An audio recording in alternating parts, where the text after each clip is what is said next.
yang berkenan hadir dalam kegiatan destinasi menyebarkan pemahaman dan penerapan pengalaman budaya positif. Sebagai salah satu pemandu tugas dalam pendidikan guru penggerak modul 1 part bersama saya Nuning Yustoliha, calon guru penggerak angkatan 8 dari SD Negeri Pekuncen 01 Kabupaten Cilacap. Sebelum kita mulai pemaparan materi pada siang hari ini, marilah kita buka dengan membaca basmalah bersama-sama. Bismillahirrahmanirrahim. Baik Bapak Ibu, kita mulai dengan yel-yel karena waktunya sudah siang. Tadi habis mengajar, kita perlu membangkitkan semangat kita untuk bisa menyimak materi pada siang hari ini. Yel-yelnya nanti kalau saya bilang SD Negeri Pekuncen 01, sukses selalu. Kita coba.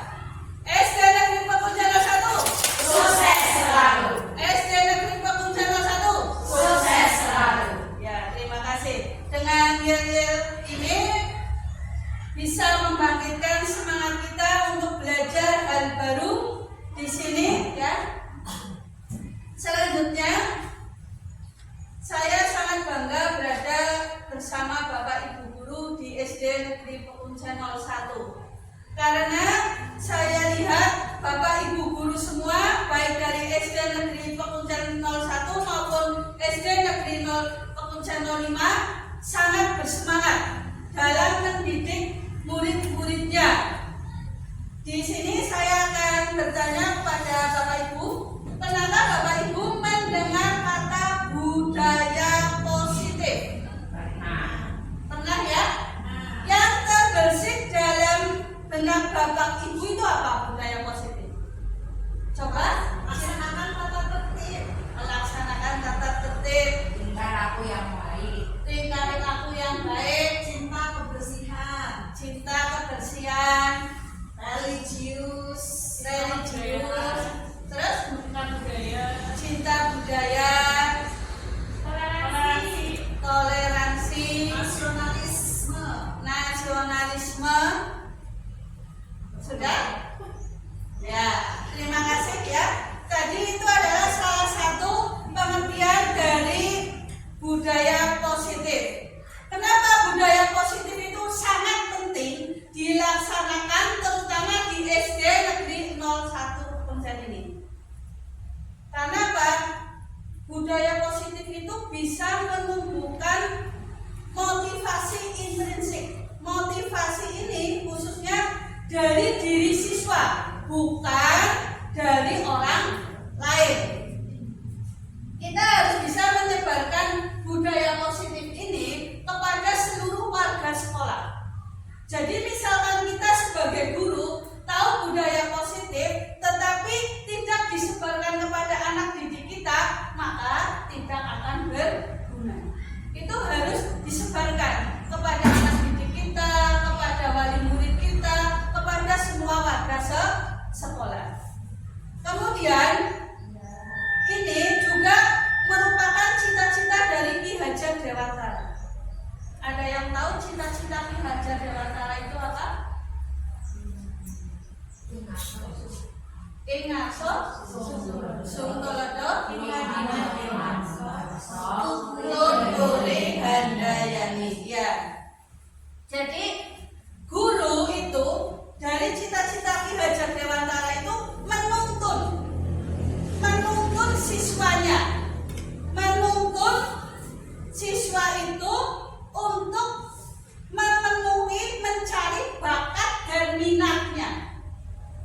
Bakat anak ini apa? Oh, anak ini pintar olahraga. Oh, anak ini tidak bisa matematika, tetapi dia bisa di seni. Itu menuntun. Jadi bukan memaksa. Pelajaran matematika harus bisa, harus nilainya bagus, itu bukan. Tetapi dituntun sesuai dengan kodrat. Nah, kodrat anak ini ada dua, kodrat alam dan kodrat zaman. Kodrat alam itu sudah ada sejak dalam kandungan.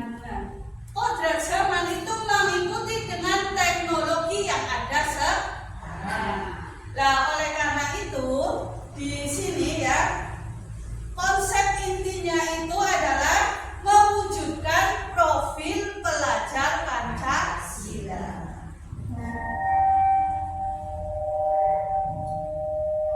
Dari pemaparan tadi, saya bisa memberikan konsep inti untuk budaya positif, yaitu perubahan paradigma belajar, disiplin positif, nilai-nilai kebajikan, kebutuhan dasar manusia, motivasi perilaku manusia, posisi kontrol guru, keyakinan kelas, segitiga restitusi. Nanti kita akan membahas satu demi satu. Yang pertama kita masuk dulu untuk perubahan paradigma belajar. Sekarang saya balik tanya kembali. Kira-kira di SD negeri yang ada di Pekuncen ini pembelajaran itu sudah berpusat kepada guru apa berpusat kepada murid? Berpusat pada murid. Ada yang bisa memberikan contohnya? Silakan tunjuk tangan. Pembelajaran yang berpusat kepada murid itu pembelajaran yang bagaimana? Silakan. Ya, terima kasih ya. Monggo. Berdiri nggak apa-apa? Ya. Menurut saya pembelajaran yang berpusat pada murid itu di mana pembelajaran itu harus siswa yang terlibat aktif di dalam pembelajarannya. Nah, kemudian siswa itu juga dituntut untuk dapat memecahkan masalah, menjawab pertanyaan serta dapat merumuskan permasalahan sendiri dengan cara berdiskusi maupun menjelaskan bersama-sama di dalam kelas. Ya, terima kasih, tepuk tangan. Ya, terima kasih ya. Sudah ya semua ya pembelajarannya tertujunya kepada murid ya? Ya. Sudah ya? Ya, alhamdulillah. Memang sekarang idealnya kita sebagai guru itu menerapkan pembelajaran yang berpusat kepada murid. Pembelajaran yang berpusat kepada murid itu juga bisa dikatakan sebagai pembelajaran berdiferensiasi. Pernah mendengar istilah berdiferensiasi? Pernah ya? Prinsip pembelajaran berdiferensi ini belajar sesuai kebutuhan murid. Kita sebagai guru harus mengetahui kebutuhan murid kita itu apa. Jadi kita sebagai guru itu hanya metodenya ceramah, hanya menyampaikan dari teori-teori yang ada baik di buku siswa, buku guru, baik di LKS, hanya mentransfer saja. Tidak peduli dengan kebutuhan siswa itu apa. Siswa itu suka atau tidak suka, dipaksa saja.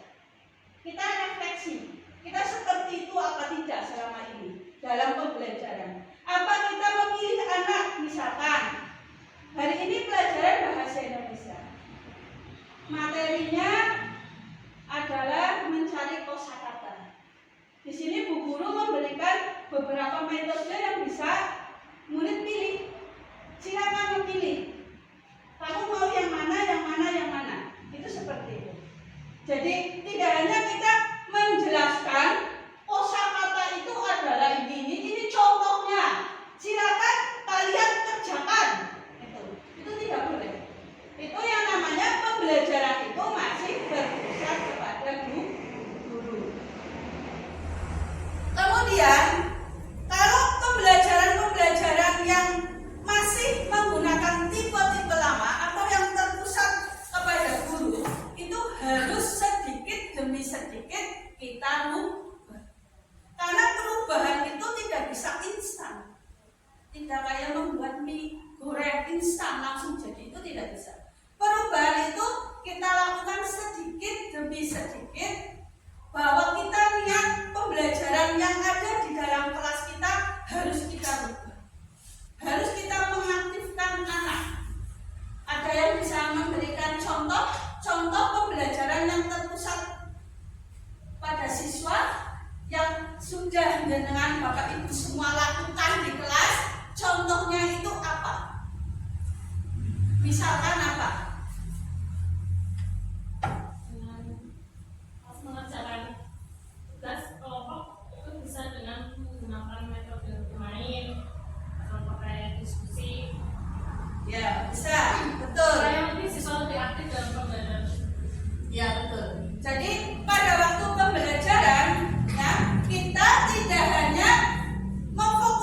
diri kepada guru. Siswa itu maunya melihat guru. Tetapi betul yang dikatakan Bu Ana, bisa menggunakan metode permainan atau berdiskusi. Kenapa? Berdiskusi itu melatih siswa, ya, melatih siswa untuk berani, kemudian apa lagi? Mandiri, bertanggung jawab. Ya, jadi sedikit demi sedikit kita mempunyai niat untuk berubah, ya. Yang selanjutnya ada yang namanya miskonsepsi tentang teori kontrol. Ya, setelah kita pembelajarannya kita rubah menjadi berdiferensi, berpusat kepada anak. Yang penting lagi ini adalah miskonsepsi tentang teori kontrol. Mis itu artinya apa? Ada yang tahu? Mis? Kehilangan, ilusi, ya. Kalau bahasa saya itu mis itu ilusi. Mis di sini itu, ya, mohon maaf ini kurang jelas, ya, tulisannya seperti itu. Kita menggunakan teori kontrol. Jadi ternyata Bapak Ibu, selama ini guru mempunyai anggapan bisa mengontrol siswa itu ternyata salah. Misalkan siswa itu berbuat suatu kesalahan, datang terlambat ke kelas. Kemudian siswa itu kita kontrol, kita nasihati. Apakah siswa itu akan berubah tidak pernah terlambat? Belum tentu. Belum tentu. Pada waktu kita hadir ada di kelas itu, guru kelasnya ada, oh ya sekarang jamnya guru kelas. Mungkin karena ada rasa takut, oh, saya takut nanti saya kena hukuman, nanti saya kena sanksi, nanti saya dipanggil orang tuanya. Maka anak tersebut akan melakukan suatu kedisiplinan dengan terpaksa. Maka di sini kalau misalkan contoh lagi, ya, kita disuruh oleh teman kita, tolong saya dibantu untuk melaksanakan presentasi belajar. Kalau kita disuruh teman kita, dimintai tolong oleh teman kita, apakah mesti kita mau? Tidak. Ya, tidak mesti kita mau. Karena apa? Kontrol diri itu ada di mana? Ada di dalam diri kita sendiri, bukan orang lain. Ini yang masih persepsinya kadang masih salah, ya. Contoh lagi, misalkan kita berhadapan dengan disiplin datang tepat waktu. Ibu kepala sekolah menyuruh kita untuk hadir jam 7 di sekolah. Karena kita takut dengan ibu kepala sekolah, takut gak kena omongan, takut gak kena teguran, akhirnya kita melakukan itu. Itu melakukan awalnya itu kan karena terpaksa seperti itu, takut gak kena omongan. Nah, kalau suatu hari nanti ibu kepala sekolah kok izin tidak berangkat, ini akan ada kesempatan untuk apa? Berangkat siang. Nah, itu tidak akan terjadi kepada kita kalau kita bisa mengontrol diri kita, ya, mengontrol diri kita bahwa kedisiplinan itu, hadir tepat waktu itu adalah kesadaran diri, ya, kesadaran diri. Kemudian yang selanjutnya adalah penguatan positif. Penguatan positif, misalkan seperti ini. Nah, kamu harus berangkatnya asik supaya kamu bisa jadi dokter, ya. Kalau disiplin itu kan nanti akan jadi orang sukses.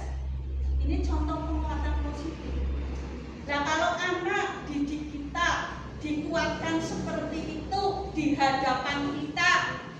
Pastinya anak tersebut akan nyampuk ya. Nggih Bu, nggih. Besok saya akan berangkat hasil. Karena saya pengen jadi dokter. Ini penguatan positif. Karena saya pengen jadi orang kaya. Kalau nanti saya sekolahnya rajin, disiplin, di guru kan tadi bilang, saya akan jadi orang sukses. Berarti saya akan jadi kaya ya Bu. Ini berhasil apa tidak? Ini juga artinya ilusi. Jadi karakter siswa bisa berubah kalau dia betul-betul sadar atas kemauannya sendiri. Yang selanjutnya, orang dewasa itu berhak memaksa. Kita di sekolah, guru ya, kan termasuk orang dewasa. Betul apa tidak? Betul. Siswa kita kan umurnya di bawah kita. Orang dewasa itu berhak memaksa. Contohnya dalam keseharian kita sebagai guru memaksa murid, contohnya di mana? Coba. Ya, memaksa murid karena kita orang dewasa menjaga kebersihan kelas. Kemudian mengerjakan tugas. Harus selesai tepat waktu. Itu dipaksa apa tidak Ibu? Dipaksa. Kita mempunyai, ibaratnya mempunyai hak untuk memaksa anak didik kita. Apakah anak didik itu kemudian sadar dan selalu mengerjakan tugas tepat waktu? Yang sudah terjadi di kelas kita bagaimana? Kalau disuruh, ya. Berarti ini juga termasuk ilusi. Ya. Selanjutnya, perubah paradigma stimulus respon ke pendekatan teori kontrol. Di sini, ya, saya berpisah dulu. Stimulus respon tentang dunia, realitas kebutuhan kita sama. Betul atau tidak, Bapak Ibu? Kebutuhan kita sama. Ini menurut stimulus respon tentang dunia mengatakan bahwa kebutuhan kita sama. Ternyata tidak. Menurut teori kontrol tentang dunia, realitas kebutuhan kita berbeda. Yang kedua, semua orang melihat hal yang sama. Betul atau tidak? Semua orang itu melihat hal yang sama. Tidak. Setiap orang memiliki gambaran yang berbeda. Selanjutnya, kita mencoba mengubah orang agar berpandangan sama dengan kita. Tidak bisa, ya. Tidak bisa. Karena apa? Menurut teori kontrol, kita berusaha memahami pandangan orang lain tentang dunia. Yang selanjutnya, perilaku buruk dilihat sebagai suatu kesalahan. Yang terjadi di kita seperti itu ya. Iya. Kalau orang lain mau melakukan hal buruk, walaupun segunung berbuat baik, yang diingat apa? Kesalahannya. Ini harus dirubah oleh kita bahwa ya semua perilaku itu memiliki suatu tujuan. Ada tujuannya, ada alasannya. Jangan langsung kita mengecap jelek kepada orang tersebut, tidak boleh. Ya. Selanjutnya, orang lain bisa mengontrol saya, betul apa tidak? Mengontrol saya, tidak. Karena yang bisa mengontrol diri kita itu siapa? Diri sendiri. Saya bisa mengontrol orang lain. Betul apa tidak? Ya, kita tidak bisa mengontrol orang lain. Itu juga terhadap siswa-siswa kita. Kemudian pemaksaan ada pada saat rujukan gagal. Contoh yang bisa memberikan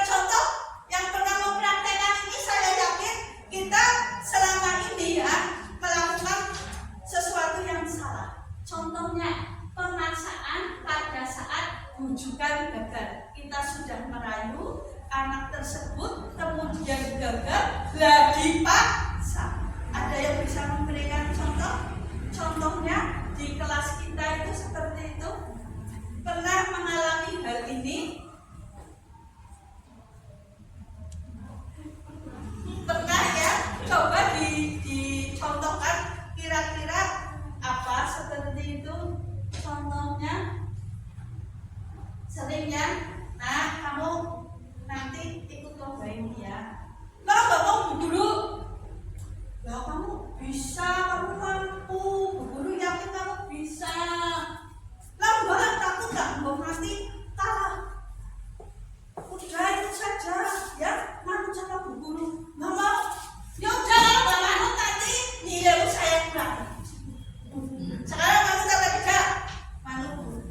Itu sering apa tidak kita laksanakan? Sering ya. Padahal itu tidak boleh.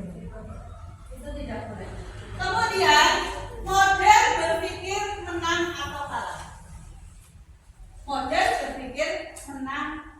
Jadi tidak boleh menang kalah. Contohnya dalam suatu kelas kita pembelajaran, anak disuruh mengerjakan soal matematika. Nanti yang bisa mengerjakan betul nilainya 100 berarti juara. Yang tidak bisa mengerjakan berarti kalah. Belum paham apa yang disampaikan guru. Padahal tadi guru menjelaskan sudah 10 kali loh ya. Ini harus betul semua ini nilainya. Nih, itu tidak boleh. Karena tidak boleh membedakan si A itu anak yang tidak bisa atau bahasa kasarnya itu bodoh. Si A itu selalu juara. Itu tidak boleh. Ya, ini tidak boleh. Jadi semuanya yang menang. Anak itu semuanya menang. Tidak ada anak yang kalah. Dilanjutkan. Ini untuk pengertian dari disiplin positif. Saya sekarang tanya, disiplin. Jika ada kata disiplin yang terbersih dalam benak kita itu apa? Tepat waktu. Terus? Bertanggung jawab. Terus? Disiplin. Sesuai aturan. Apalagi?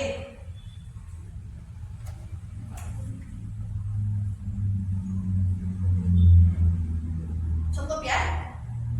Bahwa disiplin menurut benak kita itu adalah aturan atau tata tertib yang ada di kelas. Ya, misalkan berangkat jam 7, itu disiplin. Masuknya arahnya ke tata tertib. Pemikiran seperti itu salah. Ternyata bahwa disiplin itu adalah belajar. Belajar untuk menuju ke arah yang lebih baik. Jadi belajar. Awalnya disiplin ini mengacu pada nilai-nilai yang ada di dalam dirinya. Maka ada yang namanya disiplin dari diri. Ya. Nah, disiplin positif ini bisa mengajarkan siswa untuk tanggung jawab, menumbuhkan kesadaran diri berdasarkan nilai-nilai kebajikan, mengarahkan murid menuju disiplin yang mengarah pada kontrol tindakan, mengarahkan murid memahami dan menyadari disiplin berdasarkan motivasi internal, bukan karena paksaan dan ribet atau hukuman. Jadi perlu saya sampaikan di sini bahwa motivasi internal itu adalah motivasi yang datang dari diri sendiri. Kalau motivasi eksternal itu motivasi yang datang dari orang lain. Orang lain itu termasuk kita sebagai betul apa tidak? Selama ini kita kembali ke diri kita saja. Kita disiplin itu dari diri kita sendiri atau karena taat aturan tata tertib di sekolah? Dua-duanya. Kenapa Pak Bowo kok bisa dua-duanya? Menjadi pekerjaan kita sebagai seorang guru, tapi kita harus menjaga dan untuk melengkapinya tentu karena adanya aturan untuk mengkondisikan agar bisa terlaksananya itu memajukan atau mungkin bisa lebih meningkatkan sebuah kualitas.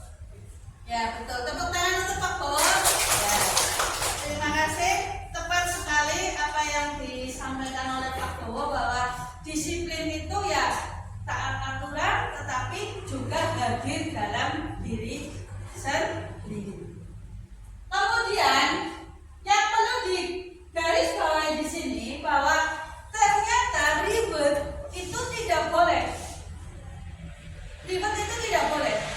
Ribet kalau kita lihat di sekolah itu kayak rankingan yang ranking 1 siapa kemudian dikasih hadiah itu tidak boleh. Kemudian ribet misalkan dapat juara, ini yang sering terjadi ya, dapat amplop dari sekolah itu tidak boleh. Kenapa kok sekarang ribet itu tidak boleh, rankingan itu tidak boleh? Ternyata dengan adanya ribet, maka anak itu akan berpikirnya seperti ini. Nanti kalau saya menang, saya dapat juara 1, saya akan mendapatkan hadiah. Tujuannya akan melancang, tidak kepada asli bahwa saya mempunyai kemampuan dan kemampuan itu akan saya buktikan. Saya tidak akan melihat di berita. Dan kalau di suatu kelas kok terjadi ibaratnya ada sebuah hadiah, ada sebuah ribet, anak itu kadang-kadang motivasi belajarnya akan berbeda. Saya akan rajin belajar lah, biar nanti saya ranking 1, biar nanti saya dapat hadiah, dapat ribet. Itu tidak boleh. Kemudian hukuman sekarang itu seimbang dengan ribet. Kalau anak itu dikasih suatu ribet oleh kita, maka kita sama saja memberikan sesuatu yang arahnya itu kalau tidak ada ribet, buat apa saya pintar? Kalau tidak ada ribet, buat apa saya juara? Itu arahnya seperti itu. Oleh karena itu, kita coba untuk sekarang itu semuanya ke arah siswa, bahwa semua siswa itu mempunyai kemampuan antara satu siswa dengan siswa yang lain berbeda. Karena ini akan ibaratnya itu terbersih dalam waktu yang lama atau bisa seumur hidup. Contohnya, kenapa hal ini jadi tidak boleh? Kalau ada di suatu kelas, kemudian kita menunjuk, Mbak, silakan maju. Ini adalah juara kelas kita, siswa yang paling berprestasi di bidang olahraga. Kita pernah merasakan apa tidak untuk yang lain? Apalagi kalau kita sistemnya ranking. Kita pernah berpikir apa tidak anak yang ranking terakhir itu kira-kira kalau pulang sekolah itu kemudian pemikirannya bagaimana? Bisa dimarahi orang tua, kemudian anak itu menjadi semakin berkecil hati. Saya kok sudah belajar kok tidak bisa ya? Itulah. Dan anaknya sudah cantik, pintar. Saya sudah badannya hitam seperti ini, nilainya paling rendah. Jadi pemikiran, pemahaman yang seperti ini itu yang harus kita rubah. Ya, nah ini bisa dirubah dari kelas kita dulu. Dari kelas kita dulu, kemudian baru nanti satu sekolah, baru nanti merembet yang lain. Itu seperti itu. Yang selanjutnya, nilai-nilai kebajikan universal. Saya mempelajari ilmu ini baru di guru penggerak. pada pembelajaran atau ilmu-ilmu yang saya dapatkan dulu selama saya mengikuti BINTEK, mengikuti misalkan kurikulum 13 dan kurikulum yang gonta-ganti seperti itu, ilmu ini saya dapatkan di guru penggerak. Jadi nilai-nilai kebajikan universal ini adalah nilai-nilai kebajikan yang sifat-sifat positif manusia, ya. Ini tujuan mulia yang ingin dicapai setiap individu. Contohnya, nilai-nilai kebajikan universal itu ada keadilan, tanggung jawab, kejujuran, bersyukur, lurus hati, berprinsip, integritas, kasih sayang, toleransi, kejujuran, percaya, rajin. Bagus semuanya ya nilai-nilainya ya. Nilai-nilainya sangat bagus. Dan nilai-nilai kebajikan ini itu dikaitkan dengan kebutuhan dasar manusia. Kebutuhan dasar manusia adalah segala sesuatu yang kita lakukan untuk mendapatkan apa yang kita inginkan. Seluruh tindakan yang kita lakukan memiliki tujuan tertentu dan semua usaha terbaik yang kita lakukan adalah dalam rangka agar kebutuhan dasar kita terpenuhi dengan baik. Ini ada kebutuhan dasar manusia. Yang pertama, kebutuhan untuk bertahan hidup. Betul apa tidak? Betul. Kemudian yang kedua, cinta dan kasih sayang. Kita butuh cinta apa tidak sih dalam hidup ini? Betul sekali. Butuh sekali ya. Butuh kasih sayang apa tidak sih? Betul. Butuh ya. Walaupun kita sudah berkeluarga, sudah mempunyai anak, ada yang 3, ada yang 2, ada yang anaknya sudah berkeluarga juga, tapi sebagai orang tua kita kadang merindukan kasih sayang anak apa tidak, Bu Sri? Sangat merindukan kasih sayang. Ya, sangat merindukan ya, merindukan anak-anak kita yang sudah jauh-jauh, sudah mempunyai kehidupannya sendiri-sendiri. Kemudian, yang ketiga adalah kebebasan. Betul apa tidak? Kita sebagai manusia butuh kebebasan. Betul. Betul ya? Misalkan kalau kita kok kemudian dipaksa, apalagi yang berkaitan dengan jodoh. Kamu nanti menikah dengan ini ya. Itu kira-kira kita sebagai orang dewasa kalau seperti itu kan sakit hati apa tidak? Sakit hati. Nah ini kalau dikaitkan dengan siswa, siswa itu butuh kebebasan. Makanya kebebasan itu adalah pembelajaran yang dilakukan tidak hanya terfokus di dalam kelas. Itu kebebasan. Jadi jangan dipaksa diam. Dengarkan Bu Guru. Ini pemaksaan. Padahal siswa kita itu butuh kebebasan, ya. Jadi ya dalam artian anak itu ya, kalau dalam istilahnya di suatu pembelajaran itu guru sekarang sudah tidak boleh memaksa. Itu tidak boleh. Maka merdeka belajar. Pokoknya kita harus mencoba. Oh, kamu kenapa, Bu Guru? Saya seperti ini atau lah saya nggak mau mengerjakan. Dicarikan caranya. Jangan disamakan dengan yang lain. Karena siswa kita juga butuh kebebasan. Tetapi kebebasan itu tetap dikontrol. Itu seperti itu. Yang selanjutnya, kesenangan. Kita butuh kesenangan? Betul. Siswa kita butuh kesenangan? Betul. Ya, kesenangan. Karena apa? Kalau kita merasa senang, apa yang kita lakukan itu tidak akan beban. Ya, saya menyadari sekali karena saya sedang pendidikan guru penggerak. Ya, saya selalu dimotivasi oleh fasilitator saya adalah hidup bahagia. Jangan lupa bahagia. Jangan lupa bahagia. Itu selalu seperti itu. Itu menjadi apa? Pemicu saya, semangat saya. Jangan lupa bahagia. Iya ya.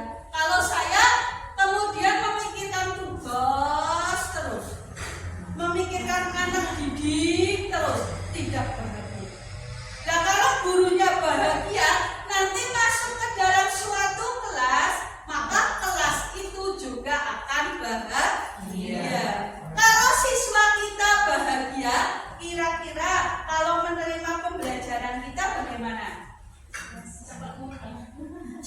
ya.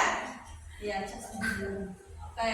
Jadi kita ini adalah kebutuhan dasar yang keempat, itu adalah kesenangan. Yang selanjutnya kebutuhan dasar manusia yang terakhir adalah kekuasaan.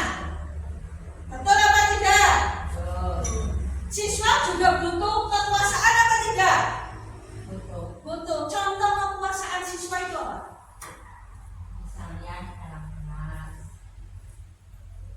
aku misalnya jadi ketua kelas ya, dan lebih bangga jadi ketua daripada temanku. Ya betul. Tepuk tangan. Ya biar nggak ngantuk ya, tepuk tangan ya. Yang lain, kekuasaan contoh yang di dalam kelas itu murid kita butuh kekuasaan. Kekuasaan itu berkaitan dengan apa? Kekuasaan. Jangan gambarannya ada guru kemudian kepala sekolah. Kalau di siswa kita kekuasaan itu adalah paling tidak saya dihargai, saya dipanggil oleh guru itu. Jangan hanya Mbak yang nilainya selalu 100, yang selalu 90, tetapi semuanya harus dipanggil supaya dia merasa, oh ya, saya punya kuasa di kelas ini, saya dipanggil guru. Itu contoh kecilnya. Karena kalau kita kadang melupakan 1-2 siswa, maka siswa itu untuk mendekati kita, untuk bertanya kepada kita itu akan merasa takut. Ya. Kita lihat dulu ya, biar tidak ngantuk. Ya Pak Bowo. SD Fakultas Satu. Sukses selalu. SD Negeri Fakultas Satu. Sukses selalu. Ya. Terima kasih. Kita lanjutkan lagi. Di sini ada motivasi perilaku manusia. Jadi manusia itu motivasinya itu salah satunya untuk menghindari ketidaknyamanan atau hukuman. Ini terkait dengan mendapatkan imbalan atau penghargaan dari orang lain. Ya, kita harus betul-betul ini memahami ini motivasi perilaku manusia ini. Menghindari ketidaknyamanan atau hukuman. Misalkan saya datang jam 7, saya takut nanti kena tegur kepala sekolah. Anak mengerjakan tugas, walaupun tugas itu dikerjakan oleh orang tuanya karena takut nanti dimarahi oleh gurunya. Kemudian anak itu piket takut nanti ditegur gurunya. Ini motivasinya untuk menghindari ketidaknyamanan atau hukuman. Ini betul apa tidak yang selama ini kita alami? Betul ya? Untuk mendapatkan imbalan atau penghargaan dari orang lain. Jadi ini yang harus kita hapus lagi adalah bahwa tujuan kita melakukan sesuatu itu karena ingin ada imbalannya, ingin ada penghargaannya. Ya, kita menyadari betul-betul sebagai orang dewasa saja kita, kalau kita ibaratnya dibanggakan oleh teman kita, ibaratnya itu kita langsung sayang ya. Wah, siapa? Saya ya seperti itu. Ini. Kemudian memimpikan suatu penghargaan. Kita sebagai guru ya kepengen mendapatkan reward dari sekolah, karena sekolah itu mempunyai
dirinya sendiri, bukan dari pengaruh orang lain. Tadi apa yang disampaikan oleh Pak Bowo betul bahwa disiplin itu ya dari dirinya sendiri, bukan dari orang lain. Pembelajaran di kelas bagus, ya itu dari dirinya sendiri, bukan dari pemantauan kepala sekolah. Kemudian yang selanjutnya ini ya, jadi kita mendasari lagi bahwa hindari hukuman dan pemberian reward berlebih agar tidak timbul motivasi eksternal itu adalah motivasi yang datangnya dari luar diri kita. Kalau motivasi internal tadi motivasi yang bagaimana? Dari diri kita. Ya, jadi motivasi eksternal ini diusahakan jangan timbullah di anak didik kita. Nanti kalau ada reward, oh ya, nanti saya dikasih hadiah sama Bu Siti. Nanti saya datangnya tepat waktu supaya dapat hadiah. Yang selanjutnya ini ya, ini adalah teori kontrol. Jadi yang berbicara di sini adalah dokter, ya, peneliti yang berkaitan dengan dunia pendidikan, menyatakan bahwa setiap perbuatan memiliki suatu tujuan. Betul apa tidak? Kita berbuat sesuatu pasti ada tujuannya. Kemudian yang selanjutnya bahwa dengan menaikkan nilai-nilai kebajikan yang diyakini seseorang, maka motivasi intrinsiknya akan terbangun sehingga menggerakkan motivasi dari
kita sendiri.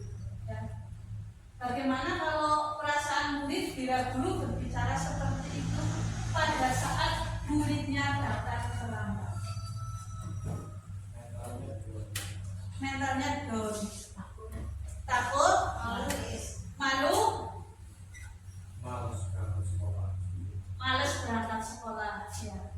Jadi posisi ini adalah posisi penghukum. Yang selanjutnya, pembuat merasa bersalah. Pada posisi ini biasanya guru akan bersuara lebih lembut. Pembuat rasa bersalah akan menggunakan keheningan yang membuat orang lain merasa tidak nyaman, bersalah, atau rendah diri. Kata-kata yang keluar dengan lembut akan seperti ini. Contohnya, ibu sangat kecewa sekali dengan kamu. Berapa kali bapak harus memberitahu kamu? Gimana coba? Kalau orang tua kamu tahu kamu berbuat. Di posisi ini, murid akan memiliki penilaian diri yang buruk tentang diri mereka. Murid merasa tidak berharga dan telah mengecewakan orang-orang yang disayanginya. Hasilnya, murid akan merasa bersalah. Bersalah telah mengecewakan ibu atau bapak gurunya. Murid akan merasa menjadi orang yang gagal dan tidak sanggup membahagiakan orang lain. Kadangkala sikap seperti ini lebih berbahaya dari sikap penghukum. Karena emosi akan tertanam rapat di dalam. Murid menahan perasaan. Jika seperti murid jalan dengan guru penghukum, gimana murid bisa melupakan arahnya walaupun dengan cara negatif? Murid tertekan seperti inilah yang tiba-tiba bisa meletus amarahnya dan bisa menyakiti diri sendiri atau orang lain. Yang selanjutnya, posisi guru sebagai teman. Guru pada posisi ini tidak akan menyakiti murid, namun akan tetap berupaya mengontrol murid melalui persuasi. Posisi teman pada guru bisa negatif ataupun positif. Positif di sini berupa hubungan baik yang terjalin antara guru dan murid. Guru di posisi teman menggunakan hubungan baik dan humor untuk mempengaruhi seseorang. Mereka akan berkata, ayo bantulah demi bapak ya. Ayo ingat bantuan bapak selama ini. Ya sudah, kali ini tidak apa-apa. Nanti ibu bantu bereskan. Ya, misalkan anak didik kita, ya kemudian kelasnya berserakan, banyak sampah. Kata-kata yang sering kali kita ucapkan adalah ya sudah, kali ini tidak apa-apa. Nanti ibu bantu bereskan. Hal negatif dari posisi teman ini apa? Bila suatu saat guru tersebut tidak membantu, maka murid akan kecewa dan berkata, saya pikir bapak ibu teman saya. Murid merasa dikecewakan dan tidak mau lagi berusaha. Hal lain yang mungkin timbul, murid hanya akan bertindak untuk guru tertentu dan tidak untuk guru lainnya. Murid akan tergantung kepada guru tersebut. Hasilnya, murid akan merasa senang dan akrab dengan guru. Ini termasuk dampak yang positif. Positif pasti. Hanya saja di negatifnya, murid menjadi tergantung pada guru tersebut. Bila ada masalah, dia merasa bisa mengandalkan guru tersebut untuk membantunya. Akibat lain dari posisi teman adalah akan membuat sesuatu bila yang menurut guru tersebut dan belum tentu berlaku yang sama dengan guru yang lain. Jadi mau disuruh itu hanya sama guru tersebut. Yang selanjutnya adalah posisi pemantau. Memantau berarti mengawasi. Pada saat kita mengawasi, kita bertanggung jawab atas perilaku orang yang kita awasi.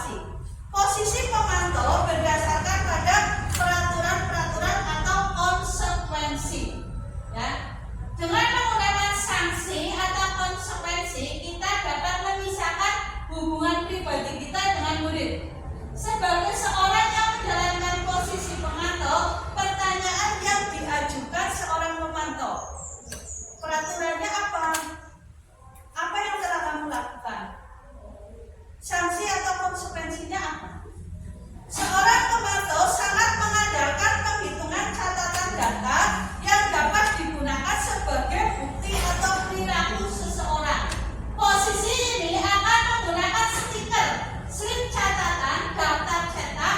Posisi pemantau sendiri berawal dari teori stimulus respon yang menunjukkan tanggung jawab guru dalam mengontrol murid. Hasilnya bagaimana? Murid memahami konsekuensi yang harus dijalankan karena telah melanggar salah satu peraturan sekolah. Guru tidak menunjukkan suatu emosi yang berlebihan, menjadi marah atau membuat merasa tidak berbuat salah. Murid tetap dibuat tidak nyaman. Kenapa?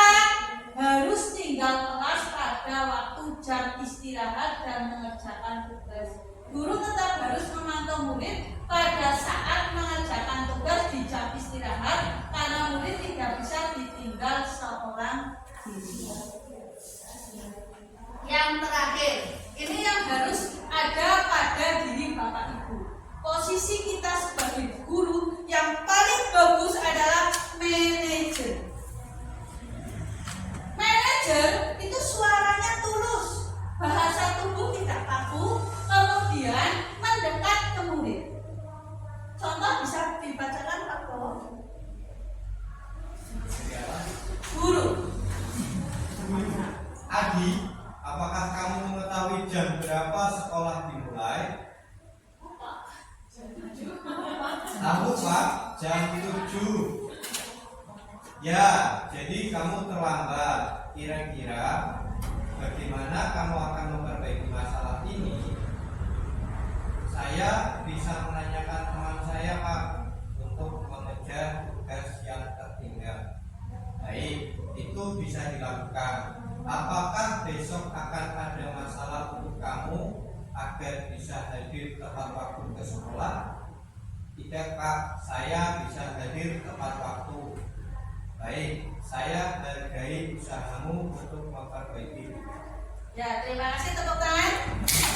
Ya, dari sini bahwa posisi terakhir yang harus kita miliki sekarang adalah manajer. Posisi di mana guru berbuat sesuatu bersama dengan murid, mempersilahkan murid mempertanggungjawabkan perilakunya, mendukung murid agar dapat menemukan solusi atas permasalahannya sendiri. Seorang manajer telah memiliki keterampilan di posisi teman maupun pemantau, dan dengan demikian bisa jadi di waktu-waktu tertentu kembali kepada kedua posisi tersebut bila diperlukan. Sekarang saya ada soal. Silakan nomor 1, ini hukuman atau konsekuensi. Dicatat sendiri oleh Bapak Ibu. Nomor 1 itu hukuman, nomor 2 konsekuensi, dipilih. Nanti ini bisa untuk refleksi dari apa yang saya sampaikan itu, kira-kira Bapak Ibu itu sudah memahami apa belum?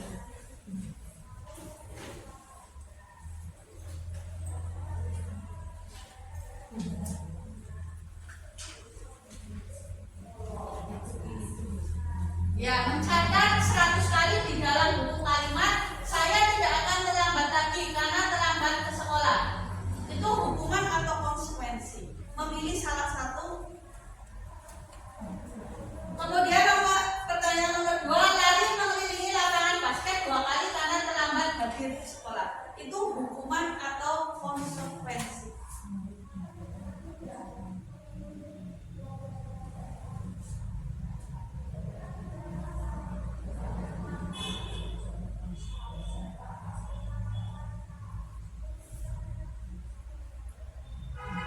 Sambil saya sebut ke bawah.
Yang kedua, validasi tindakan yang salah. Yang ketiga, menanyakan keyakinan.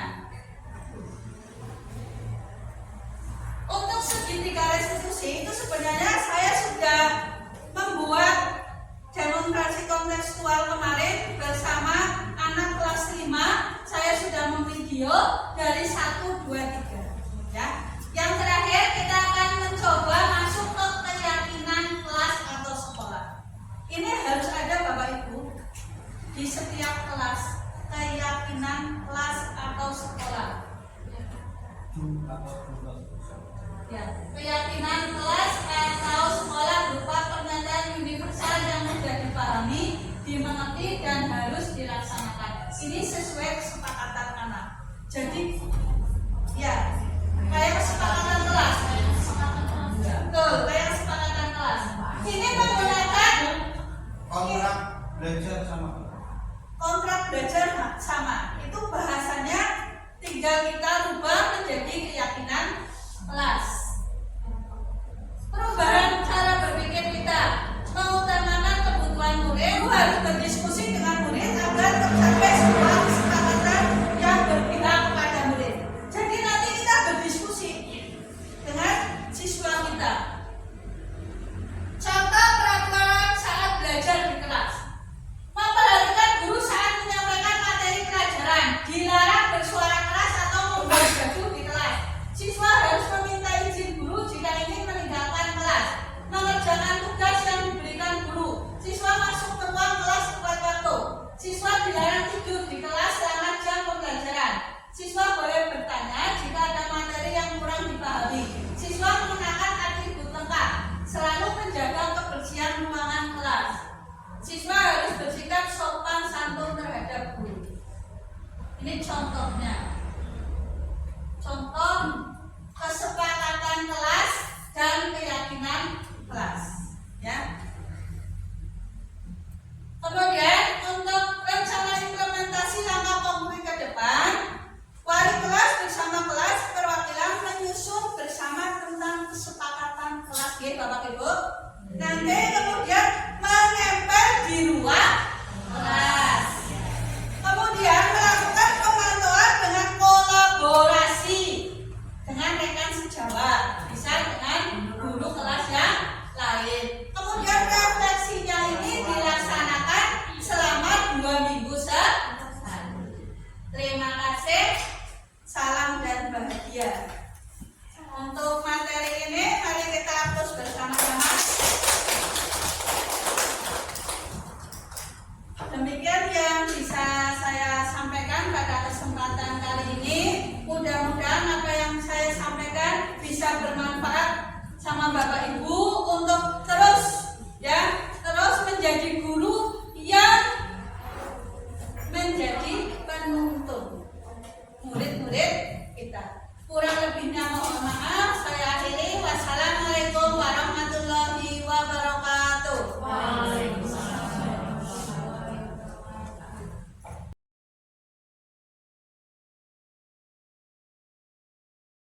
Assalamualaikum warahmatullahi wabarakatuh. Waalaikumsalam warahmatullahi wabarakatuh. Bagaimana kabarnya hari ini?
menjadi keyakinan kelas.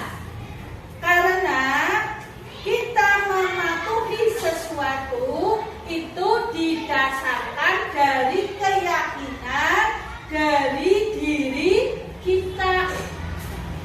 Jadi kalau kita yakin berarti kita melaksanakan.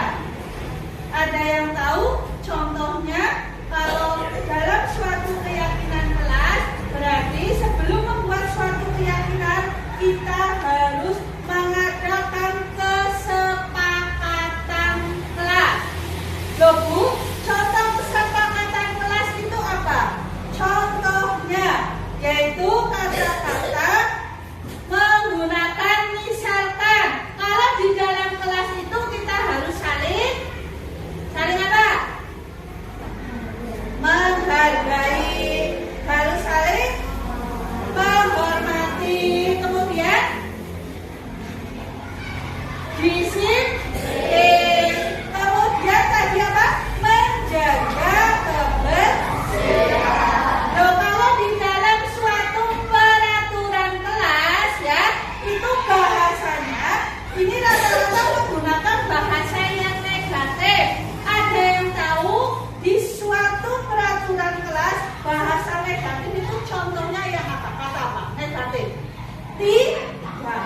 Jangan, itu kan negatif. Jangan membuang sampah sembarangan. Jangan, itu negatif. Menjadi positif sekarang, jangan menggunakan negatif. Jangan itu dirubah. Merubahnya caranya bagaimana? Buanglah sampah pada tempatnya. Itu contoh seperti itu ya. Contoh yang lain tentang keyakinan kelas. Ini misalkan pada waktu ulangan tidak boleh mencontek. Ya kan, di aturan kelas seperti itu. Dirubah menjadi kata-katanya itu positif. Menjadi apa?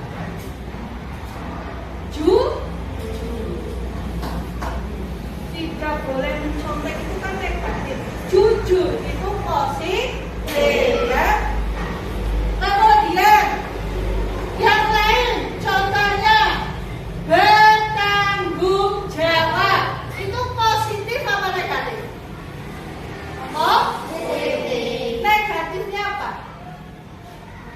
Tidak bertanggung jawab. Contoh lain, tidak boleh terlambat masuk kelas. Positifnya apa? Berangkat tepat waktu. Kemudian yang lainnya, tidak boleh mencoret-coret meja. Keyakinan kelasnya apa? Jagalah kebersihan dan kerapian kelas. Jadi kata-kata yang negatif itu dihilangkan. Sudah paham? Ya. Kalau sudah paham, nanti Bu Guru akan membagikan kertas. Silakan kalian tulis di situ tentang kesepakatan kelas kita dulu. Misalkan ini menuliskan jujur, ini menuliskan menghargai, ini menuliskan disiplin, ini menuliskan religius, ini menuliskan toleransi. Ya, silakan dipilih yang positif. Kamu kepengen kelas ini itu menjadi kelas yang bagaimana? Anaknya disiplin, jujur, tanggung jawab, religius, berarti nanti taat beri. Siap? Ya.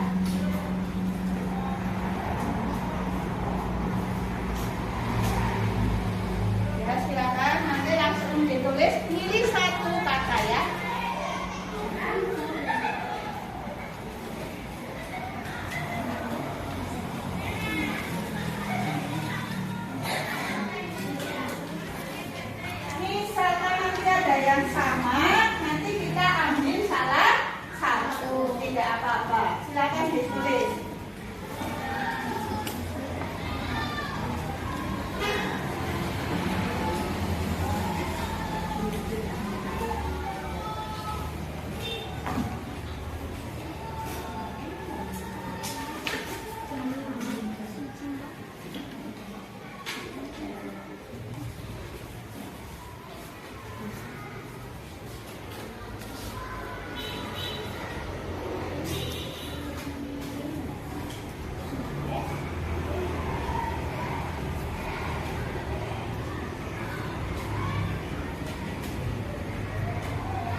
sudah selesai nanti silakan dipasangkan di sini. Yang sudah selesai silakan maju, Mbak.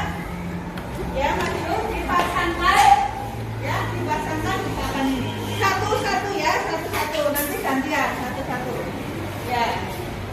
Tempel, ditempel. Ya, silakan ditempel.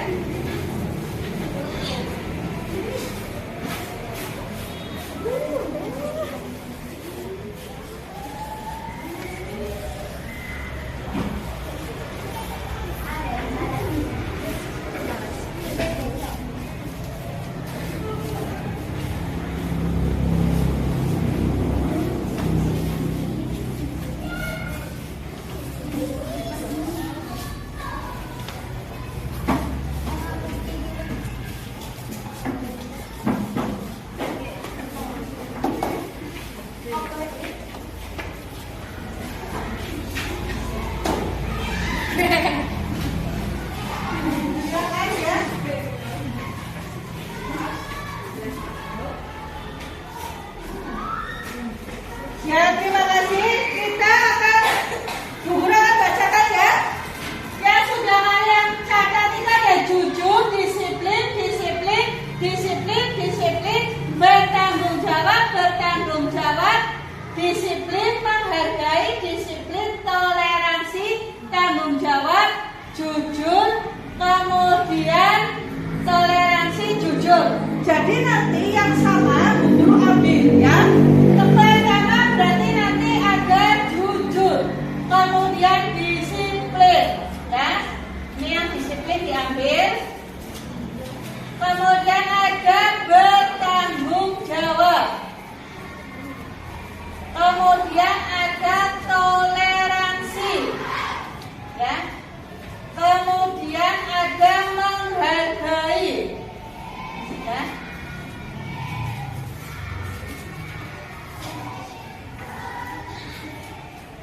Ada 5 kesepakatannya, yaitu jujur, disiplin, bertanggung jawab, toleransi, menghargai. Ya. Jadi berapa ini kesepakatan ini? Ada 5 kesepakatan. Kalian siap untuk melaksanakannya? Siap apa tidak? Kesepakatan kelas ini harus kita yakini, ya, sesuai dengan keyakinan kita. Apa yang sudah kamu tulis di keyakinan kelas ini harus kamu jalani. Selanjutnya kesepakatan ini Bu Ibu minta kalian menandatangani. Nanti silakan maju ke depan, tuliskan namamu, kemudian kalian tanda tangan. Nanti maju dari sini ya. Tuh. Silakan Mas, sini Mas, maju Mas.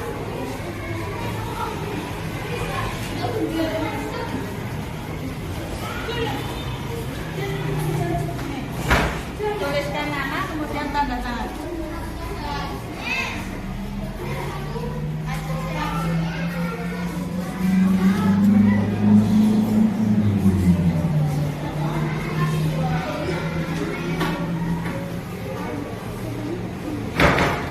Ayo.